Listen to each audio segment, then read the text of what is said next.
Hi everyone, it's Courtney and Jonathan here for the USAA Educational Foundation. It seems nowadays everyone has a get-rich-quick shortcut like a life hack or some side hustle packaged in a video they're trying to get you to watch. And the question really is, do the schemes actually work? Or is the only person getting rich from those the person talking in the video?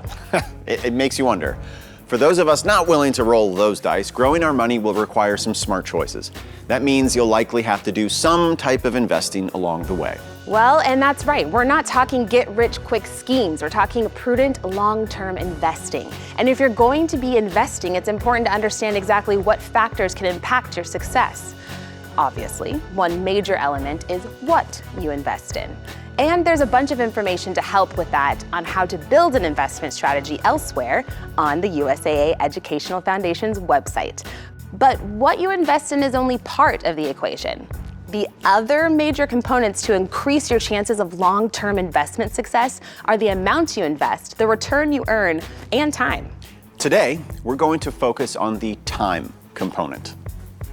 To understand why time is so important, let's look at a few different scenarios where $200 per month is invested and earns a hypothetical 8% return per year.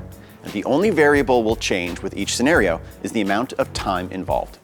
In our first example, let's set time at 10 years. As you can see here, $200 a month that is saved into the account equals $2,400 a year and $24,000 total over the 10 years. That's pretty straightforward, right?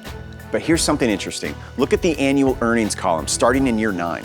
What you see is that the total balance has built up so much that the earnings on the account that year are now almost as much as the contributions that year.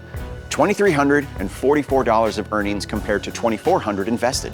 In year 10, the earnings are actually more than what's being put in. Pretty cool, right? That's amazing. And this is what's known as compound interest or compound earnings. And you can see that it takes a while before it really starts to make a significant difference.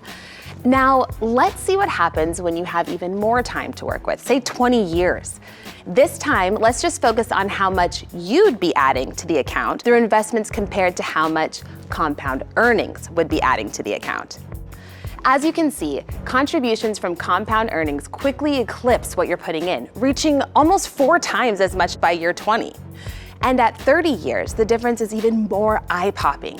That year, you'd put in $2,400 again, but earnings on the account would kick in an additional $22,911, almost 10 times as much. Wow. So what's the moral of the story? If you want to get rich, or at least richer than you are right now, it's a lot easier if you give compound earnings more time to work on your behalf. And the only way to do that is to get started sooner rather than later.